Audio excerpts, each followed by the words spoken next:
visite nuestra página web radiocr.net. Vea todos nuestros programas y conozca más de nuestra programación. radiocr.net, una señal para Costa Rica y el mundo. radiocr.net, una señal para Costa Rica y el mundo.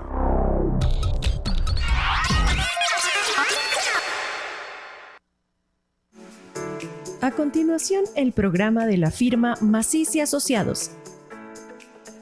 Hágale números.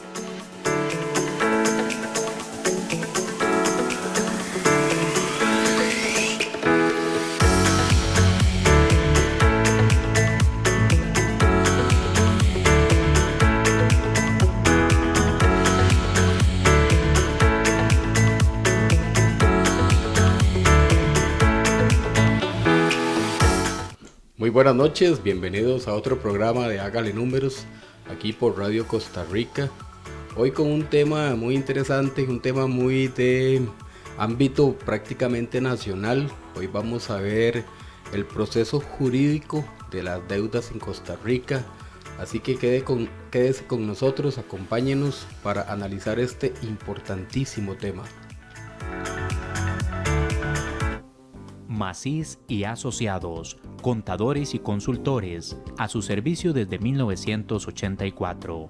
Le ofrecemos los servicios de contabilidad financiera y costos, asesoría y consultoría tributaria, certificaciones de ingresos y de estados financieros, auditoría externa y forense, outsourcing de planillas, certificaciones de precio ruinoso. Para mayor información puede comunicarse a nuestro WhatsApp 8409-8020 o a nuestro teléfono 2271-0011. Escriba a nuestro correo electrónico info@maciscpa.com. Macís y Asociados. ¿Le interesa conocer el costo de su producto? ¿Cuenta usted con un sistema de control o cálculo de costo de productos?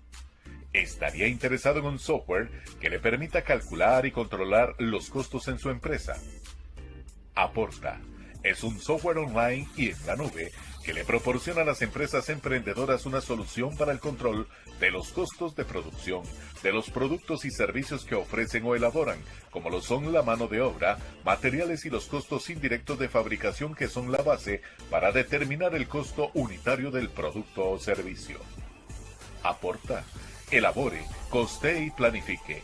Somos el sistema web ideal para la producción de su empresa. Contáctenos a los correos info@aporta.com, mercadeo@aporta.com o a los teléfonos 2271-4284, 8409-8020. Expertus, empresa de consultoría empresarial, contable y tributaria, conformada por expertos que brindan asesoría y capacitación en temas laborales, tributarios, contables, financieros, mercadológicos y otras áreas de interés. Expertus te invita a sus próximas capacitaciones. 19 de enero. Gastos deducibles, segunda parte, curso virtual de 2 horas. 26 de enero, elaboración de planillas avanzadas, curso virtual 2 horas, a cargo del expositor Néstor Macís. Para mayor información y matrícula al 8536-5252 o búsquenos en Facebook como Expertus. Infinite Beauty Accessories. Ofrecemos variedad en accesorios de belleza y de cuidado personal de marcas reconocidas.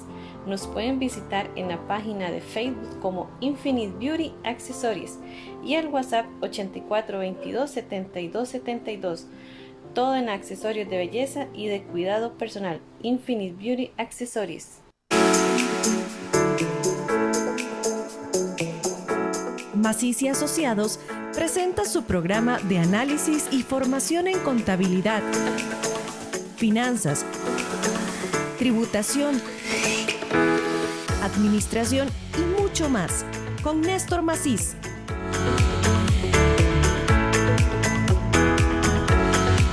Esto es Hágale Números.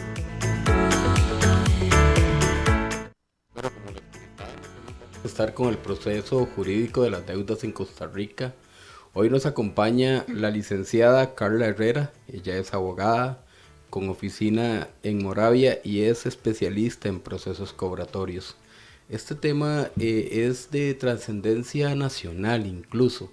¿Por qué? Pues porque en Costa Rica la morosidad ha ido creciendo y esto se vio muy explícitamente en el tiempo de pandemia, donde muchas personas pues perdieron sus trabajos, perdieron sus empresas y la morosidad creció inclusive con un plan gubernamental a través de las entidades financieras con paro de las cuotas, que lógicamente no es que se estaban perdonando, sino que se readecuaron a plazos posteriores.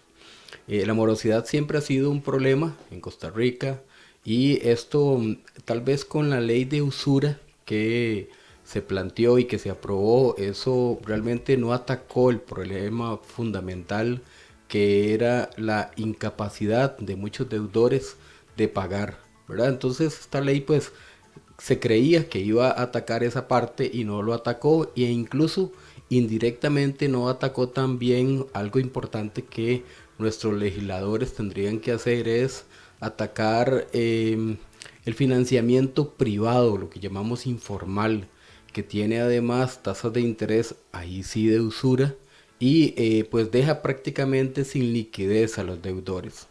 Además de estos temas viene lo que se llama cobro judicial. Hay muchas personas que entran en problemas de no pago o de impago de sus deudas y pues entran con ciertos procesos como son los embargos, como son ya el cobro de estas deudas a nivel judicial.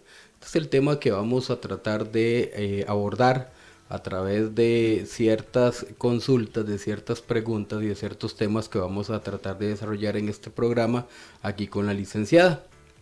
Muy buenas noches, doña Carla. ¿Cómo le va, don Néstor? Muchas gracias por la invitación, mucho gusto. Bueno, ¿cómo se llama? Como yo indicaba, ¿verdad? Realmente esto es un problema prácticamente nacional. ¿Por qué? Porque muchas personas están en este momento lo que llamamos manchados, con imposibilidad de acudir a otras instancias financieras para poder, poder pagar. Bueno, y muchos ya están en cobro judicial. Para entender un poquito más este aspecto ya meramente en lo jurídico, ¿verdad?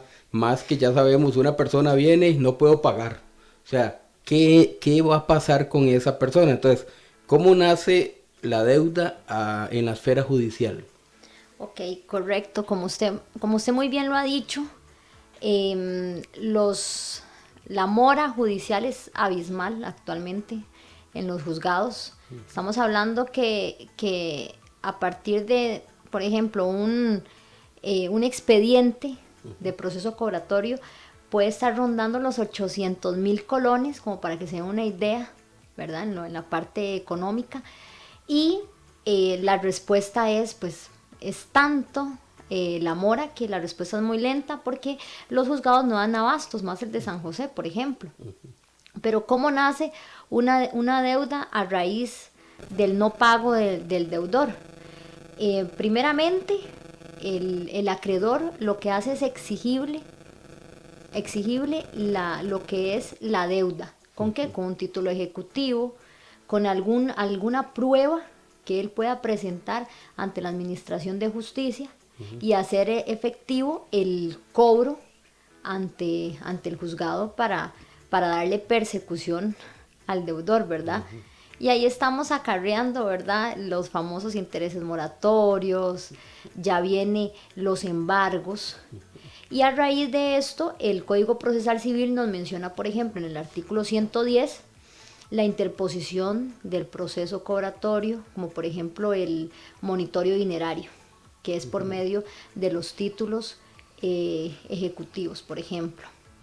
También nos muestra en el Código Procesal Civil, el 103.1, los sumarios dinerarios, que ahí nos da una lista taxativa de qué procesos se pueden presentar dependiendo del caso, ¿verdad? Dependiendo de cómo se plasmó la deuda en los contratos. Para darte una idea.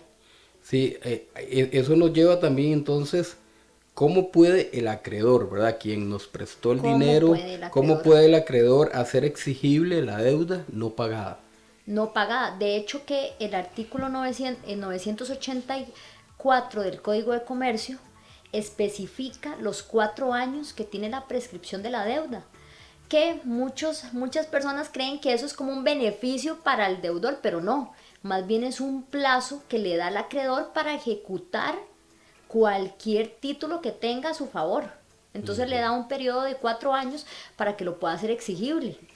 Eso es lo que respalda ese artículo al acreedor, para que en esos 4 años él pueda cobrar de alguna otra forma ese dinero no pagado. Eso es que si la persona, o sea, el acreedor no presenta reclamo judicial en los 4 años, ya no lo puede hacer posterior. Ya no, porque sería una cuenta incobrable.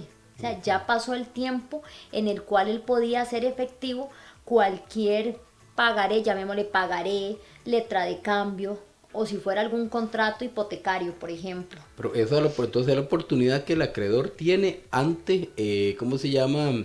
La parte jurídica o la parte judicial para... Eso no es la prescripción. No, esa no. Esa es el plazo que tiene para presentarlo, por ejemplo, ante la Administración de Justicia. Ahora usted mencionaba, desde 10 colones se puede hacer judicial. Lógicamente ya sé por qué no lo hacen en algunos casos, porque el proceso es muy caro. Entonces, presentar el proceso de cobro es muy caro. Me imagino entonces que ahí entra un asunto de cuantía. ¿Cuánto es importante presentar como no pago para poder hacer exigible judicialmente estas deudas? Es que eso va a depender mucho, por ejemplo, de un pagaré. Porque yo he visto expedientes con un capital de 250,000 colones y sumándole el interés moratorio nos vamos a unos 800,000 colones. Claro. Y conforme va pasando los días, ahí va corriendo la deuda de igual forma. Y juntémosle el 50% de ley, más las costas procesales, estamos hablando que esa deuda de 250,000 colones pasó a 1,000,000, 1,500,000. Y así hay expedientes donde el deudor no tiene un conocimiento formal, como lo establece la ley, de apersonarse al proceso. Entonces sigue corriendo el interés y ahí son 4, 5 años, hasta 7 años que está el proceso. Eso que usted acaba de mencionar es muy importante, porque he visto que algunas personas no van, ¿verdad? Por miedo, otras por ignorancia, otras porque creen que como el monto es tan pequeño, no se va a seguir el debido proceso. ¿Usted recomienda ir? Bueno, hay criterios, ¿verdad? De colegas. Ahora, la ley nos indica, en la ley de notificaciones, en el artículo 19, que en un proceso cobratorio, por ejemplo, lo ideal para que esa persona se apersone debidamente y legalmente ante ese proceso tiene que ser de forma personal, que lo notifiquen o que lo notifiquen en su domicilio. Por ejemplo, si la persona tiene esto de gestión en línea y consulta el expediente, eso no fue apersonarse al proceso, que muchos usuarios o muchas personas me preguntan, licenciada, pero es que si yo abro el correo o si yo contesto el correo, ya me di por notificado. Y ante la ley eso no es una notificación formal. Comunicado. Exacto, porque recordemos, hablando del proceso, tiene sus etapas. Está la demanda inicial. Y posterior a la demanda inicial, si cumple todos sus requisitos de ley y fue aceptada por el juzgador, viene la sentencia, que es una sentencia llamada la sentencia intimatoria, que es una sentencia anticipada donde obliga al deudor a pagarle al acreedor. Esa notificación o esa sentencia, si la persona fue notificada debidamente por medio, hay diferentes tipos de notificación, por medio del notario público, que ya el acreedor haya estipulado en la demanda y solicitado al juez para que ese notario lo notifique, o el notificador judicial por medio de la Oficina de Comunicaciones Judiciales, o también lo establece la ley en la ley de notificaciones, el Correo de Costa Rica. Cualquiera de estos tres, si te notifican personalmente, Néstor, en tu lugar de trabajo, ya te diste por enterado del proceso y ya está notificado formalmente. Vamos a ver, ¿qué pueden embargarme? ¿Qué me pueden embargar? O sea, normalmente uno habla de que me van a embargar el salario, que si tengo deudas bancarias me las van a embargar, que si tengo bienes me los van a embargar. ¿Qué me pueden embargar en los diferentes casos o en todos los casos me pueden embargar? ¿Qué te pueden embargar? Cuando se interpone la demanda inicial de cobro, casi siempre, en todos los casos, el abogado solicita embargar cuentas, embargar salario, si la persona cuenta con algún vehículo, embargar vehículos, embargar bienes, muebles, inmuebles, en el caso propiedades, lotes. Tal vez la deuda es de 800,000 colones. Eso iba, sí, eso es importante. Ajá. La deuda es de 800,000 colones y se da en la práctica que los colegas solicitan embargar tal vez bienes que sobrepasan los $80,000. Entonces se embarga todo. Entonces sí se puede embargar todo, y a raíz del embargo, si la persona no ha sido apersonada y está en el momento procesal oportuno, con una buena representación, se puede solicitar el levantamiento de algún embargo. Sí, ahí entran a jugar ustedes, ¿verdad? Para que nos salven y no nos embarguen, por ejemplo, las cuentas bancarias, o bien que no me vayan a embargar un bien que vale mucho más que eso. Porque incluso, bueno, eso es algo normal que uno escucha a las personas. Es que me embargaron por una deuda de $1 millón, me embargaron un vehículo que vale $80,000. O una propiedad. Pero esto se hace con la razón de un resguardo hacia el acreedor. Porque efectivamente hay una deuda, y es una deuda líquida y exigible, está ahí. Entonces el acreedor necesita cobrarla, y como un medio de resguardo se procede a embargar los bienes. Normalmente lo más rápido es embargar salario. Si está reportado a la caja. En la demanda inicial se solicita embargar todo. Y conforme va pasando el proceso, se dicta lo que son los embargos. Digamos, se dicta el embargo salarial, que ese casi siempre se tiene que notificar, por ejemplo, al patrono, y el patrono se tiene que ver obligado a tomar esa parte que se va a embargar para proceder a que el juzgado lo retenga ese dinero. Sí, normalmente el salario, por ejemplo, he visto muy normal que estos almacenes de electrodomésticos son los primeros que embargan el salario. O sea, lo primero que le llegan es el salario, ¿verdad? Independientemente que las personas tengan propiedades, casi siempre lo que llegan es al salario. ¿Eso por qué lo hacen? Si es algo más rápido, o es que lo que uno se da cuenta, es que nosotros los contadores, cuando somos contadores de algunas empresas, lo primero que nos damos cuenta es que les embargaron el salario porque no le pagaron a una de las tiendas de electrodomésticos, ¿verdad? Seguramente sí le embargaron todo lo demás, nada más que uno como contador tal vez se da cuenta entonces que únicamente le embargaron el salario. O es que nada más embargan el salario. No, como te digo, los expedientes que he visto, que han sido montones de expedientes, está embargado todo. Hay gravámenes, anotaciones de bienes, y se procede y se le solicita al juez el embargo salarial. Cuando nosotros los contadores, por ejemplo, nos llega ya la notificación de embargo, ya es que está, ¿cómo se llama? En pleno el embargo. Sí. O sea, ya está oficial o que ya tiene está que darse aprobado. De hecho, hay una fase del expediente cuando ya se procede a embargar así, ya es una fase de ejecución. Ya se está embargando, porque el expediente tiene varias fases. Está en trámite y cuando está el proceso en fase de ejecución. Es cuando ya se va a hacer el embargo. perfecto. Del salario, por ejemplo, que es algo lo más normal, ¿verdad? Es lo que más se escucha uno, que me embargaron el salario, que ¿qué porcentaje se puede embargar del salario? Ok, ahí voy a hacer un paréntesis porque también sucede mucho que la persona dice, es que tenía 60,000 colones en la tarjeta, fui al cajero y ya no están. Correcto, Entonces, eso es algo también normal. Eso es lo más normal. El juzgado procede a retener esos dineros y no es que se los va a pagar al acreedor, no, eso los tiene el juzgado en una retención en una cuenta del juzgado. En cuanto a lo que es el porcentaje del salario, el Código de Trabajo en la nueva reforma procesal laboral, en el 172, menciona un porcentaje de la 8ª parte del salario mínimo. Okay. Ahora hay el decreto de salarios mínimos establece categorías, porque tenemos profesional, tenemos por ejemplo la empleada doméstica, que es un aproximado de 236,000 colones. Ese salario, por ejemplo, la empleada doméstica es inembargable.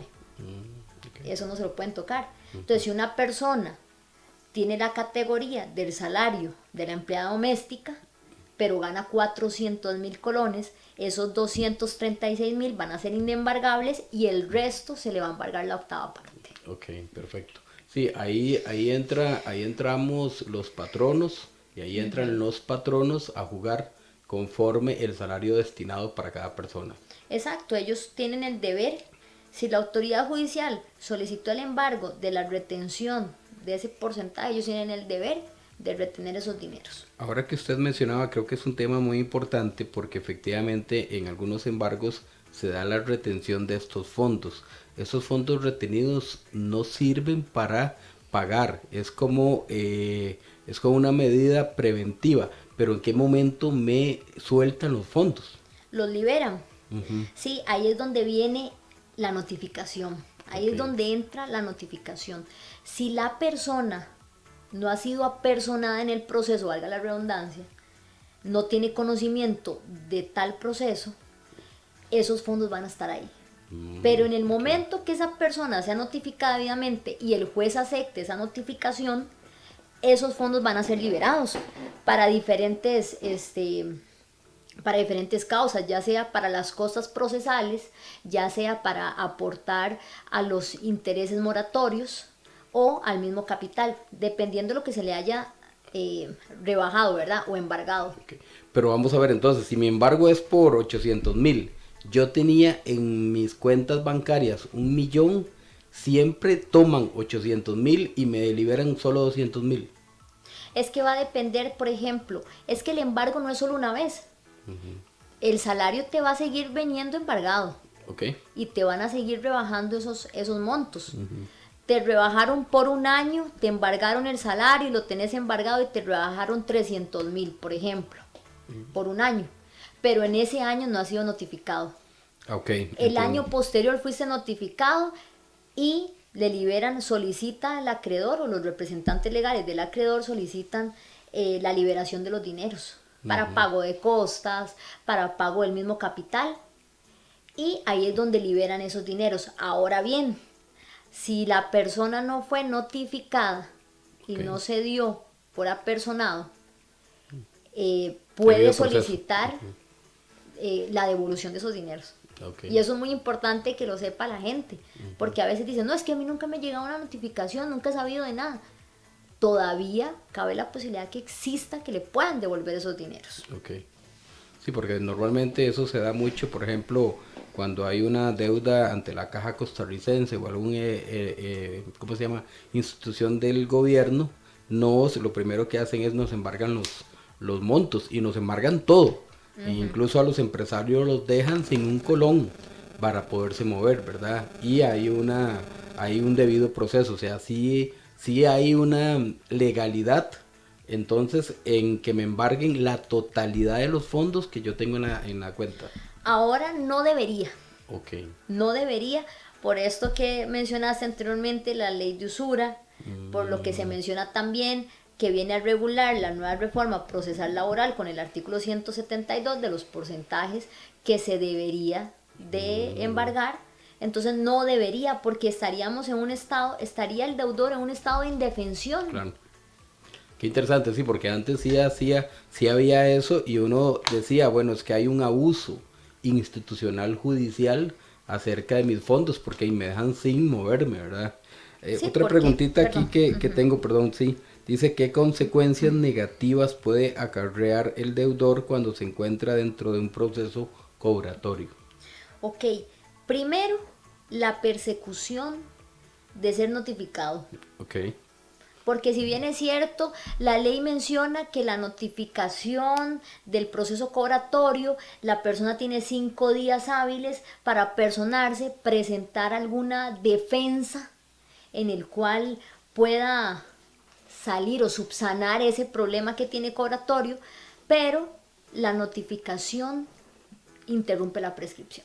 ok, Entonces eso hay que tenerlo muy claro. Si la prescripción son 4 años en los cuales la persona posterior a eso, la deuda está prescrita y no fue notificada, la persona puede todavía librarse del proceso. ok. Pero si la persona en esos 4 años fue notificada y es donde la notificación interrumpe la prescripción, ya la prescripción muere. Y ahí vendrían otras causales donde el abogado tendría que ver el caso y ver qué soluciones le podría dar al cliente, ¿verdad? Sí, eso es importante porque, bueno, vamos a ver, estamos hablando de cobro ya en esfera judicial, ¿verdad? Es tal vez importante que las personas no confundan lo que es cobro administrativo, ¿verdad? El cobro administrativo normalmente es cuando el acreedor cumple o molesta hasta el cansancio al deudor a través de llamadas, mensajes de email, casi hostigamiento, que incluso eso pues ya se castiga en Costa Rica. Estamos hablando ahorita con la licenciada Carla Herrera acerca de los procesos cobratorios a nivel judicial.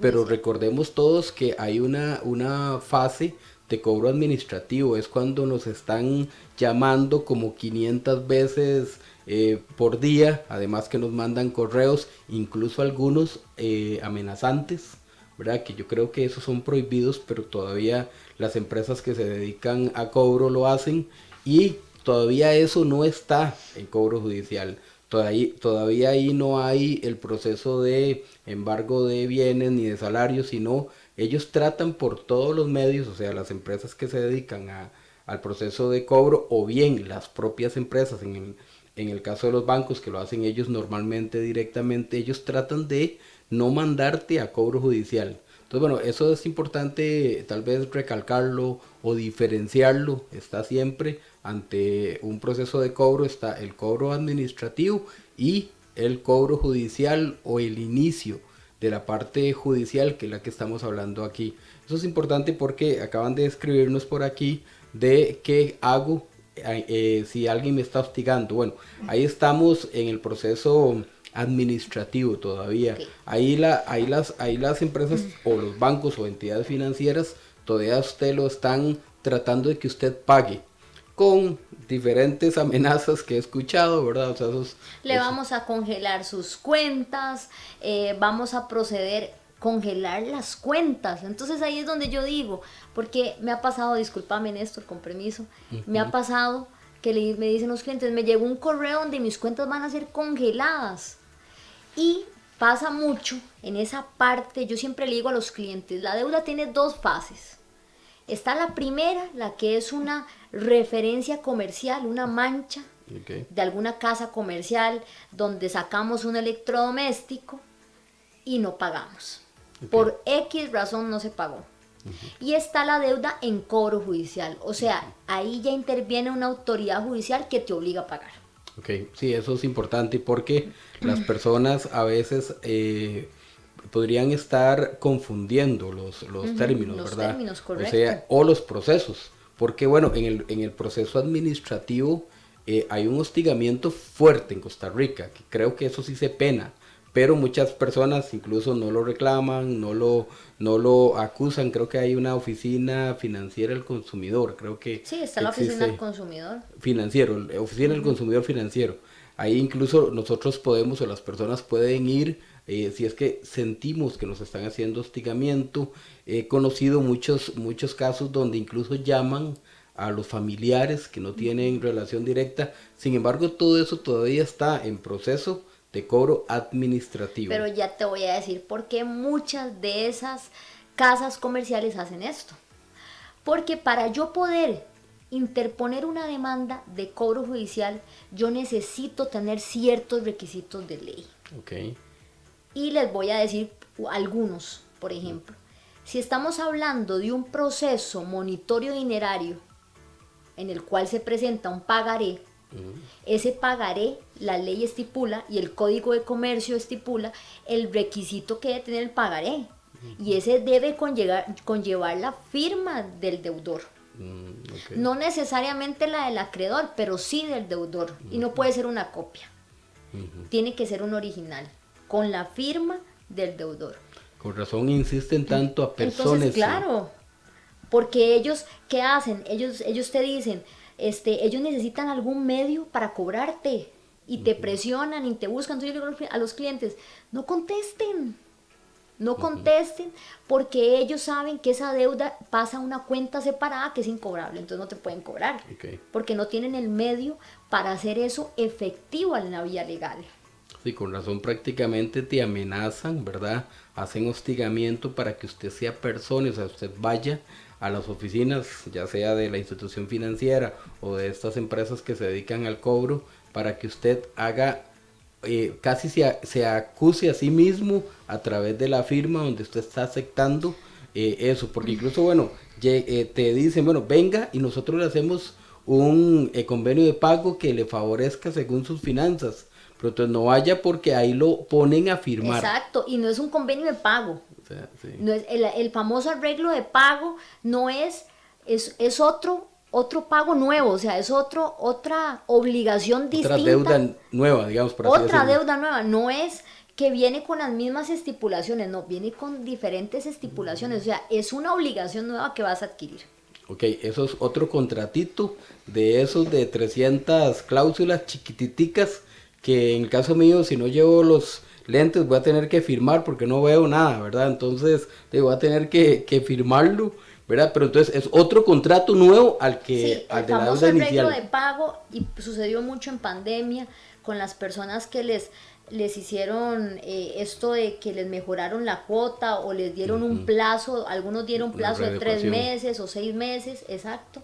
Entonces, te cambiaron las cláusulas, o sea, a todas esas personas ese contrato fue modificado.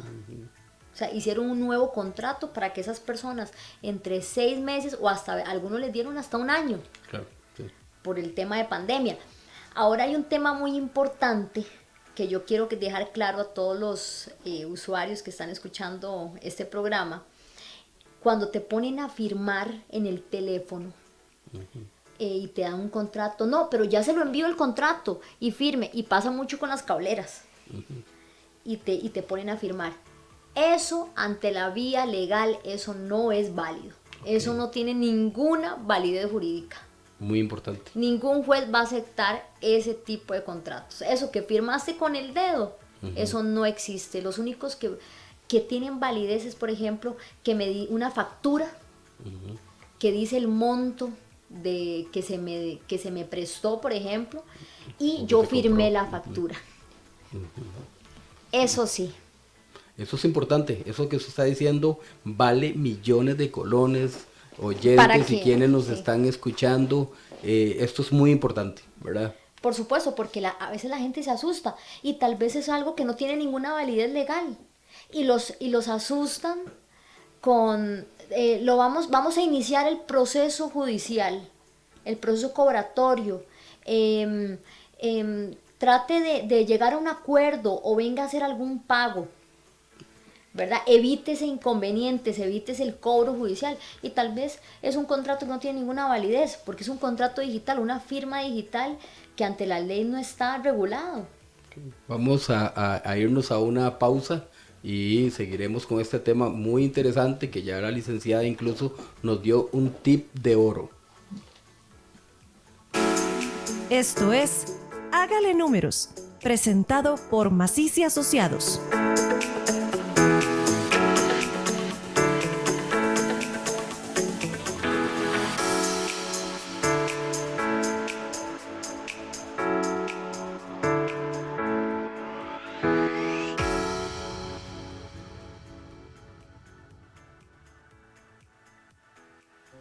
Infinite Beauty Accessories. Ofrecemos variedad en accesorios de belleza y de cuidado personal de marcas reconocidas. Nos pueden visitar en la página de Facebook como Infinite Beauty Accessories y el WhatsApp 8422 7272. Todo en accesorios de belleza y de cuidado personal. Infinite Beauty Accessories. Macis y Asociados, contadores y consultores, a su servicio desde 1984.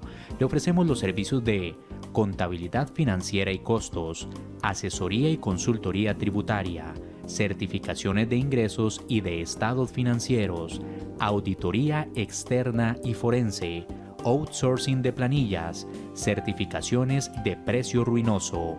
Para mayor información puede comunicarse a nuestro WhatsApp 8409-8020 o a nuestro teléfono 2271-0011. Escriba a nuestro correo electrónico info@maciscpa.com. Macis y Asociados. ¿Le interesa conocer el costo de su producto? ¿Cuenta usted con un sistema de control o cálculo de costo de productos? ¿Estaría interesado en un software que le permita calcular y controlar los costos en su empresa? Aporta es un software online y en la nube que le proporciona a las empresas emprendedoras una solución para el control de los costos de producción, de los productos y servicios que ofrecen o elaboran, como lo son la mano de obra, materiales y los costos indirectos de fabricación que son la base para determinar el costo unitario del producto o servicio. Aporta, elabore, costee y planifique. Somos el sistema web ideal para la producción de su empresa. Contáctenos a los correos info@aporta.com, mercadeo@aporta.com o a los teléfonos 2271-4284, 8409-8020. Expertus, empresa de consultoría empresarial, contable y tributaria, conformada por expertos que brindan asesoría y capacitación en temas laborales, tributarios, contables, financieros, mercadológicos y otras áreas de interés. Expertus te invita a sus próximas capacitaciones. 19 de enero. Gastos deducibles, segunda parte, curso virtual de 2 horas. 26 de enero, elaboración de planillas avanzadas, curso virtual 2 horas, a cargo del expositor Néstor Macis. Para mayor información y matrícula al 8536-5252 o búsquenos en Facebook como Expertus.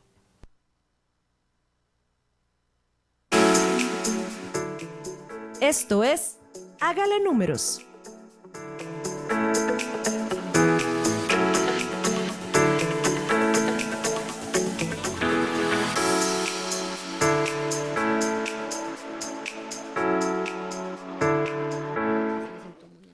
Aquí seguimos en Hágale Números con el proceso jurídico, las deudas. Ahora estamos fuera de cámaras conversando acerca de cómo son los procesos para liberación del proceso de cobro de las personas deudoras. ¿Cómo puede el deudor liberarse de ese proceso de cobro? Bueno, tenemos varios panoramas de cómo el deudor puede liberarse de esa muerte civil. Porque al tener una deuda y estar en cobro, a usted ningún banco, ninguna entidad financiera, pues usted va a estar sujeto a crédito, claro, evidentemente.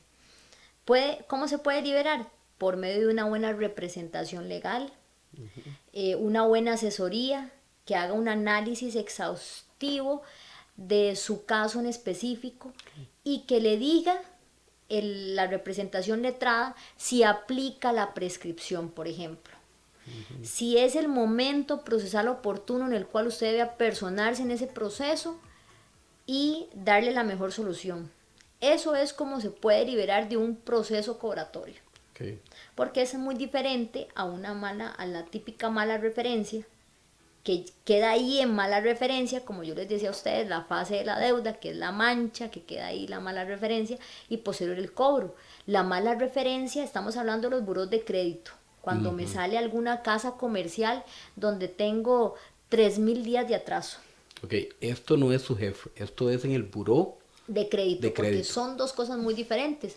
Las personas a veces lo confunden. Entonces tenemos los buros de crédito que la entidad bancaria te va a investigar por medio de los buros de crédito y también te va a investigar tu comportamiento a nivel de su jefe.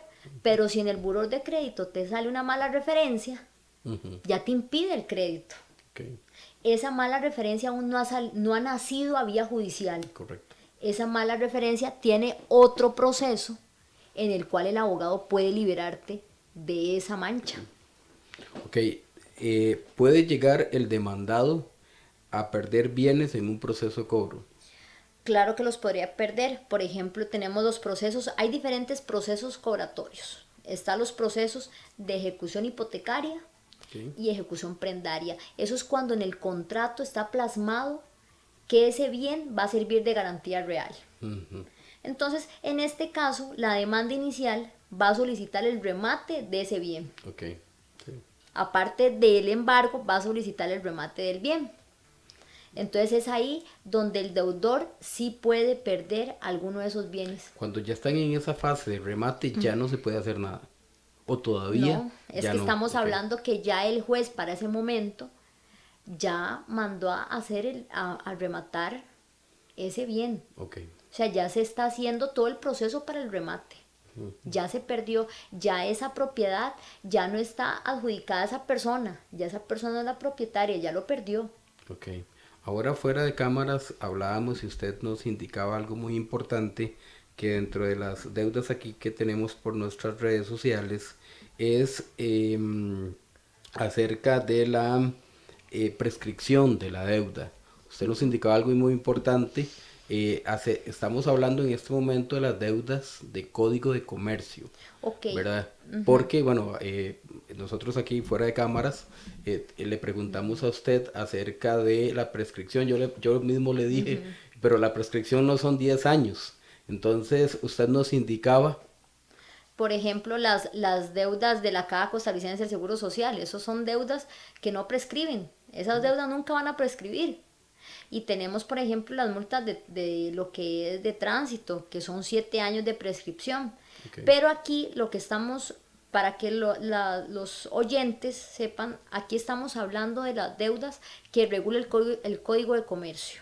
Okay. Cuando usted saca algo en alguna casa comercial, cuando usted va al banco y solicita un préstamo o alguna entidad financiera. O sea, todo lo que regula el Código de Comercio, eso es lo que estamos conversando el día de hoy. Bueno, muchas gracias, sí, porque eso es muy, muy importante y creo que las personas lo sepan, que cuando hablamos de leyes especiales o de otras leyes, las prescripciones pueden ser diferentes, ¿verdad? Ahorita estamos hablando, como usted bien lo indica, son aquellas que están reguladas propiamente con el Código de Comercio. Entonces, ya sabemos, 4 años, eso sí, cualquier comunicación notificada interrumpe el proceso de prescripción. Va a interrumpir el proceso de prescripción y ahí es donde el abogado va a tener que analizar ese expediente y ver si esa notificación contuvo la legalidad de la ley de notificaciones. Okay. Porque muchas veces pasa que notifican en el domicilio, en el supuesto domicilio, que el acreedor dio la dirección y tal vez ya la persona no vive ahí. Y entonces se lo entregaron a la tía. Okay. Y se supone que ya está personado. Pero ahí ya podemos presentar algo donde podemos traernos abajo esa notificación. Entonces, como yo le digo a mis clientes, cada caso es diferente. Porque algunos los han notificado de mala forma. No hay una legalidad que respalde esa notificación. Incluso es muy normal, igual que en las deudas tributarias, ¿verdad? En la parte tributaria, cuando ya casi se va a vencer el periodo de prescripción, la administración tributaria te notifica, O sea, para que no cumplir el periodo de prescripción.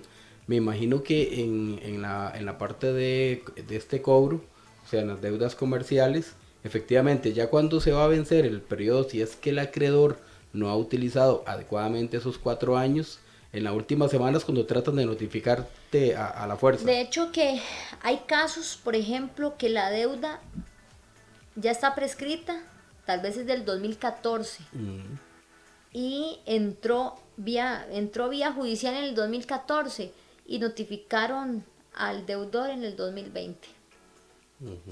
Entonces estamos hablando que él tuvo todo ese tiempo donde pudo haber interpuesto la prescripción, pero a lo último lo notificaron. Sí. Ahora, hay que tener conciencia de que desde el último movimiento de pago que realiza el deudor, un día después, 2 días después, a falta de esa obligación, se puede interponer el cobro.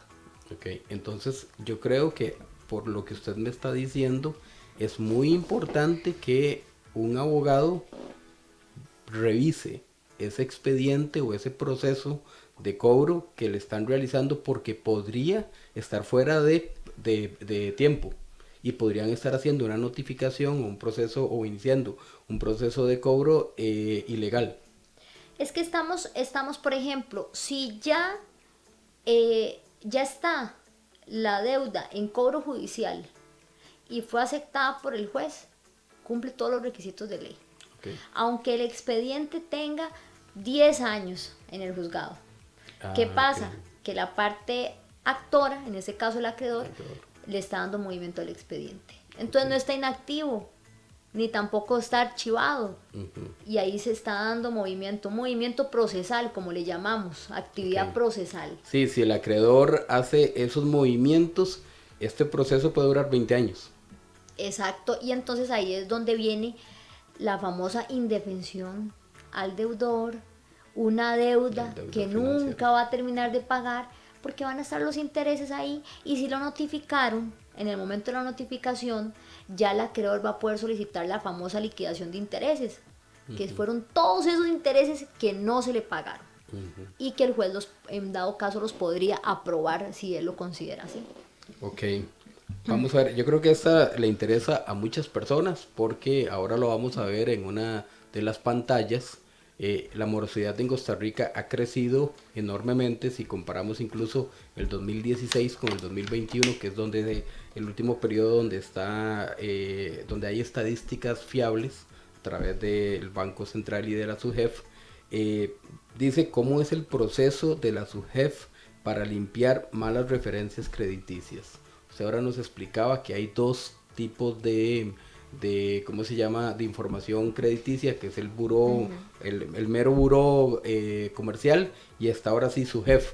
Es muy normal escuchar ahora en la sociedad, entre nuestros amigos, familiares, colegas inclusive, ¿verdad? Decir, es que yo estoy manchado, no puedo sacar ni medio teléfono en el ICE, ¿verdad? Entonces, ok, ¿cómo limpiamos esas malas referencias en la SUGEF?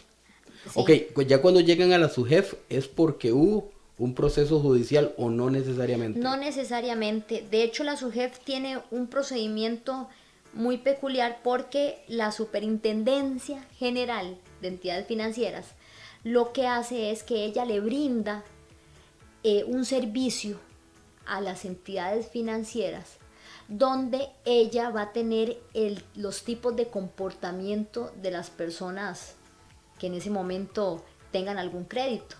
Ellos tienen 1, 2 y 3. 1 como muy bueno y 3 como muy malo, ¿verdad? Es la clasificación que nos hacen a los costarricenses. La clasificación que nos hacen a todos los costarricenses. Y mucha gente dice, pero es que yo me puedo limpiar de SUGEF. Nadie puede limpiar de SUGEF. Ni yo como abogada, ni ningún abogado puede limpiar de SUGEF. Porque SUGEF, ella misma actualiza cada 4 años. Okay. Sin excepción. Usted debía una casa de 50 millones, fue reportado ante SUGEF de alguna entidad bancaria, y pasaron los 4 años y ya esa esa mala referencia o ese mal comportamiento ya usted no lo va a tener en su jefe. Okay. ¿Y esto es por qué? Porque la Sala Constitucional sacó un voto que se llama voto al olvido, que este es el 2005-08894, que da referencia al 984, el Código de Comercio, donde dice que la prescripción de las deudas es a los 4 años. Claro. Entonces, se ampara la Sala Constitucional de este artículo, donde le indica a la SUGEF que cada 4 años se va a cambiar su estado de comportamiento. Muy interesante. Entonces, mucha gente, y he escuchado clientes que me dicen, no, pero es que si yo pagué la deuda y ya la cancelé para que me limpien de SUGEF. No, usted canceló la deuda, pero va a quedar 4 años. Okay. 4 años donde lo van a castigar por mal comportamiento. Claro, porque es histórico. Es un histórico, correcto. Claro. Okay. Entonces, ¿ahora qué pasa? Que las personas, por ejemplo, quieren sacar un crédito, cancelaron, pero van a tener que esperarse. Claro. La única forma donde puede haber una modificación de la SUGEF es, por ejemplo, una mala praxis de la entidad. Que a vos te mancharon o te pusieron un mal récord crediticio ahí y la misma entidad, por error, solo por error. Pero si no es así, así vas a quedar los 4 años. Ok, entonces las personas podrían estar esperándose mejor esos 4 años, ¿sí?, si es que no les surge. Exacto, de hecho que la SUGEF da un periodo de gracia a la entidad financiera o a la entidad bancaria. Casi siempre son las entidades bancarias los que tienen ese plus de reportar a las personas en SUGEF. Entonces la SUGEF le da a la entidad bancaria 90 días para que pueda llegar a un acuerdo de arreglo para que la persona se ponga al día y no reportarlo en SUGEF. Okay. Posterior a los 90 días ya no hay nada que hacer, ¿verdad? 4 años. Bueno, este tema, podríamos hablar de este tema más programas. Yo creo que vamos a tener que invitar a la licenciada a otro programa porque hay otros temas de interés en los procesos cobratorios, tanto judiciales como administrativos, cuáles son nuestros derechos, cuáles son nuestras obligaciones. Pero bueno, se nos acabó el tiempo. Muchas gracias, doña Carla Herrera, por acompañarnos. Para poderse comunicar con doña Carla, para que usted haga sus consultas, ahí lo vamos a poner en pantalla en un minutito, para que sean asesorados adecuadamente acerca de un tema que está muy común, ¿verdad? En el 2021 hay 853.020 casos a cobro judicial, ¿verdad? Entonces, y estamos hablando de que cada 100 procesos cobratorios en Costa Rica, un 45%, o sea, 45 casos, llegan a cobro judicial. Entonces, si tienen consultas, si tienen procesos que quieran ser, llevados, consulten a la licenciada Carla Herrera. Ahí está el número de WhatsApp, 72000070, para que ustedes sean asesorados adecuadamente. Y bueno, la licenciada realmente les va a dar una asesoría real, judicial, jurídica y formal de cómo ustedes pueden enfrentar cada uno de los procesos cobratorios en la etapa judicial o procesal en la que usted se encuentre. Muchas gracias por estar con Hágale Números.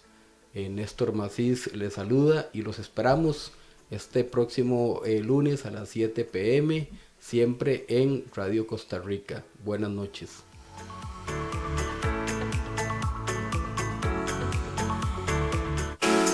Esto fue Hágale Números con Néstor Macís. Para comunicarse con Macís y Asociados, escríbanos a info@maciscpa.com.